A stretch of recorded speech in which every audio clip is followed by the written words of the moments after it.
Palarong Pugita season, hindi, Palarong Pusit pala yung isa kong palang video yung Pugita. So saan na ba tayo nagtapos? Yeah. Si Thanos, sinaksak ng tinidor. Hindi porkit mukhang tinidor yung buhok niya, sasaksakin nyo rin siya ng basta pag napanood mo to, huwag ka maghuhugas ng tinidor. Hugasan mo na lahat, yung aso nyo, yung kapitbahay. Wait lang, lumalayo na tayo sa topic So di ba yung mga player nagrebelde? Halos lahat sa kanila namatay. Naiwan lang si Ji-hoon, pati itong lalaki na to. Kasi kasabwat yung guard na to. Namatay si Junbei, yung BFF ng bida. Na-depress si bro habang nakaposes dun sa kama. Kasi siya yung nagplano ng pagrebelde, tapos isa-isa silang namatay. Pero meron siyang isang tao na kinagagalitan. Kasi si bro ay mas bading pa sa trans. Tapos yung trans mas lalaki pa sa kanya. Kasi kung naaalala nyo yung nakaraang season, kukunin niya lang yung mga bala. Pero hindi siya makabalik. Tapos etong si player 120, pinag-uubos niya sila. Sobrang asintado. Siguro yung rank na ito ni bro, Immortal 3. Kaya hanggang sa next game, nakatitig lang yung bida natin kay Daeho. So ito na yung next game, Keys and Knives. Yung blue team may susi, tas yung red team may kutsilyo. Yung blue team kailangan nilang buksan yung mga pinto hanggang sa mahanap nila yung exit. Tapos yung red team, kailangan kada tao meron silang magripuan sa blue. Basically taya-tayaan pero taga-tondo ka. So itong si Shaman, nakagawa siya ng kulto dito sa loob ng Squid Game. Ginagawa ni bro yung post ni Eleven kasi iniisip ng mga to meron talaga siyang powers. Tapos itong mag-boyfriend and girlfriend na buntis, nagpalit sila ng team kasi mahihirapan yung buntis kung siya yung may kutsilyo. Or pwede rin, minamanipulate lang siya ng boyfriend niya. Crypto scammer kasi ito Tapos itong mag-ina, medyo heartbreaking kasi magkaibang team sila Tapos kailangan pumatay nung anak. And lastly, itong si Daeho, nagmamakaawa na makipagpalitan ng team kasi nakalock in talaga sa kanya si Ji-hoon. Kaya lumapit si bro, kinompronta niya. Hoy, ano problema mo ha? Bakit ang sama mo makatingin? Sa tingin mo, ako yung may kasalanan kung bakit tayo nandito? Ang tanga mo naman siguro kung iisipin mong mananalo tayo. Shipan! Yeta siguro choto pa si Ji-hoon ay certified rage baiter. Hinayaan niya lang si Daeho pero nung nag-start yung laro, pinaghahanap na siya. Nung nakita, hinabol siya ng hinabol. Until kamukha niya lang pala yun. Nandun pala siya sa kabilang side. Pero etong si Shaman, nakabanggaan niya si Daeho. Kaya nung nakita niya si Ji-hoon, inisnitch niya kung saan siya pumunta. Kaya eventually nagkita rin sila. Umamin si Daeho na hindi pala siya sundalo kasi gusto niya lang maging kakampi si Ji-hoon tapos hindi pa siya marunong gumamit ng baril. Like halata naman tingin yung tutok ni bro pang bronze 1. Sinabi niya na lahat ng pagkukumbinse para di siya gripuhan ni Ji-hoon. Sinubukan ko naman talaga ibalik yung mga bala. Pero natakot ako Pero hindi kumbinsido si Ji-hoon. Sinubukan pa ni bro manlaban pero hindi niya kinaya yung bida natin at napatay din siya. Ngayon dito tayo sa grupon to, sa may trans, sa may lola na may buntis. Etong si 120, nagbuwis buhay kakaprotekta sa kanilang dalawa. Sumakto pa, doon nanganak si 222. May pulang lumapit sa pinto pero napatay niya rin. Sa sobrang angas niya, yung sumunod na pula na naka-weakness, nag-bounce na lang. Hindi niya kaya si bro or si trans. Naipon niya yung mga susi kaya nakita niya yung pinaka-exit. Nung binalita niya sa kasama niya, ayun, biglang may sumaksak sa likod.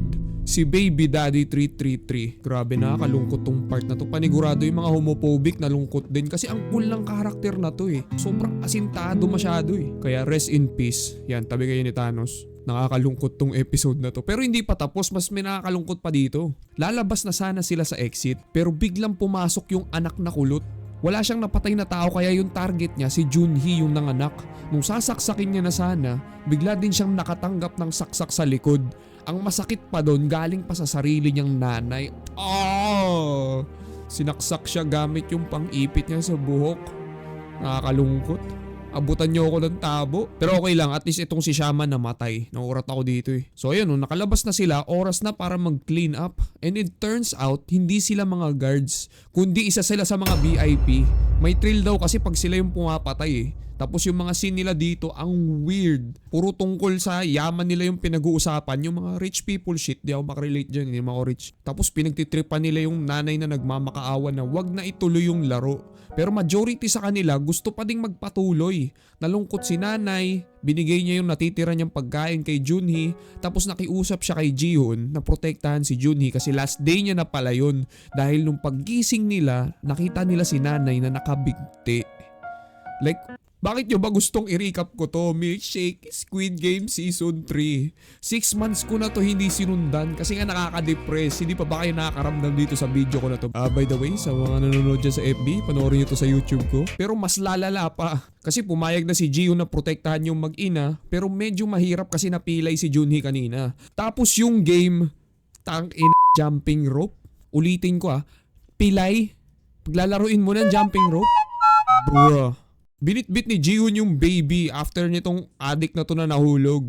Tuwang-tuwa sila nung makatawid si 456. May sumunod sa kanya pero sobrang sama nung ginawa niya. Nung may tumawid, pagtapos niya, tinulak niya sa bangin. Ngayon lahat sila stuck dyan sa gitna, kakatalon. Ang sama nitong side character na to. Dapat si Thanos yung gumanap dito Kasi umpisa pa lang, minamasaker niya na lahat Eventually, sinubukan niyang itumba yung bida natin. Pero karma has its ways. Sinundot yung mata, hinagis pabalik. Bye-bye, bitch.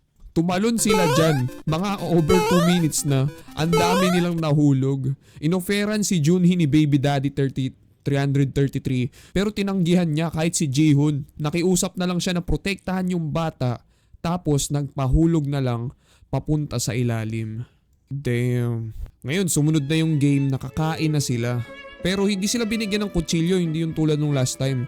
Pero si Jihoon lang yung binigyan. Tapos galing pa sa frontman. Nakasama niya pala nung season 2. Na-shock si bro sa big reveal. Tapos kinuwento ni frontman, nakasali pala siya dati. Tapos ayun yung ginawa niya, sinaksak niya sa leeg. Tapos ngayon gusto niya si Jihoon naman. Pero hindi niya ginawa kasi naalala niya si Sabyok. At alam ni bro na hindi ito yung tama niyang gagawin.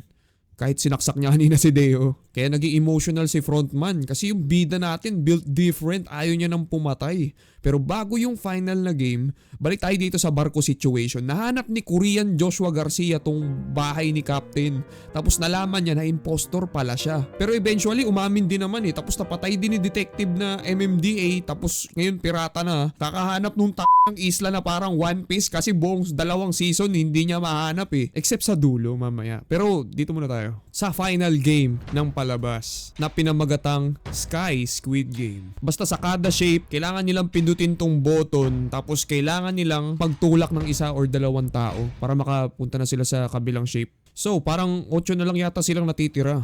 Tapos gusto ng grupo na yan na walang mamatay sa kanila.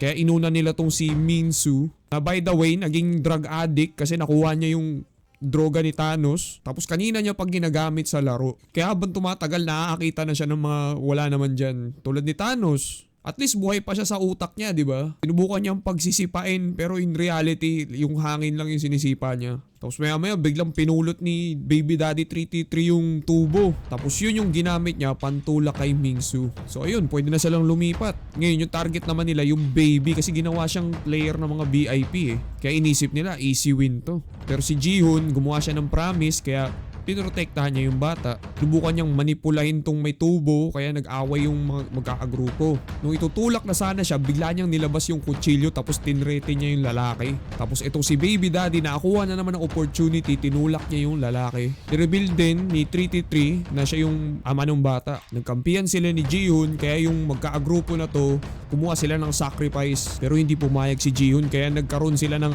away. 2 sa grupo nila yung nahulog kaya 2 na lang yung kalaban nila. Nag-offer tong matanda na itulak na lang tong isa para makaligtas na silang lahat. Kung tutusin, maganda na sanang offer yun pero ewan ko dito bakit tinulak niya pa din. So yung pag-asa na lang nila, etong binugbog nila buhay pa pala. Pero eventually hindi rin siya pumayag na mag-sacrifice para sa kanilang 3.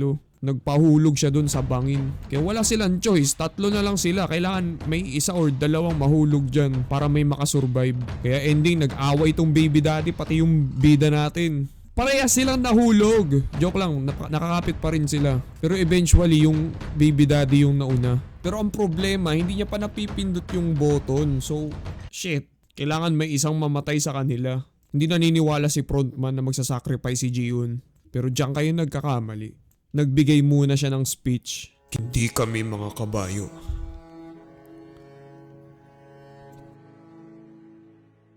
Tao kami.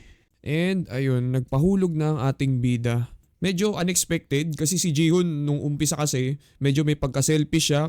Addict siya dati sa sugal kaya siya nahiwalay sa pamilya niya. Pero dito sa season 2 tsaka sa 3, somehow na-redeem niya yung sarili niya kasi ginamit niya yung earnings niya Gusto niya nang patigilin yung laro eh. Gusto niya tulungan yung mga tao dito sa loob. Tapos ayun, nag-sacrifice pa siya para sa bata. Iba kasi talaga in-expect ko. Kala ko back-to-back champion si Ji-hoon sa Squid Game. Tapos yung ginawa niya sa baby, yung nag-edit nung sa Lion King, yung hinagis. So ayun, tapos na yung laro. Kinupkup ng frontman yung baby. Tapos after 10,000 years, nahanap na nung kapatid niya yung island. Kaso sasabog na. So wala rin siyang napala. Tapos ito naman yung isa pang player, nakalabas siya. Salamat dito sa babaeng guard. Tapos yun, nakasama niya yung anak niya. Ngayon, etong si detective, pag uwi niya, nandun yung bata na nanalo. Tapos nandun din yung prize money sa ATM. Grabe, single dad ka na. Pero at least mayaman ka na. So dito na tayo sa final scene. Pinuntahan ni frontman yung anak ni Ji-hoon sa US. Tapos binigay yung gamit niya kasama yung prize money. Tapos nung pag-alis niya, may nakita siyang mga Amerikanong naglalaro ng Dakji. Pinapakita na mukhang magkakaroon ng American na Squid Game. No! Ayoko na mag-recap ng Squid Game. Nakaka-depress. So yun lang. Salamat sa panonood. Ito na yung mga masisipag kong subscriber na naguhugas ng pinggan. Kung gusto nyo ma-picture sa huli ng video ko, send lang kayo dito sa aking group page ng mga picture nyo or video na naguhugas ng pinggan. Tapos, yeah, pipicture ko kayo. Ayoko na mag-shoutout eh. Pakita nyo kung sino kayo, hugasan nyo yung pinggan sa bahay ninyo kahit hindi madumi. Milko Shake ko out.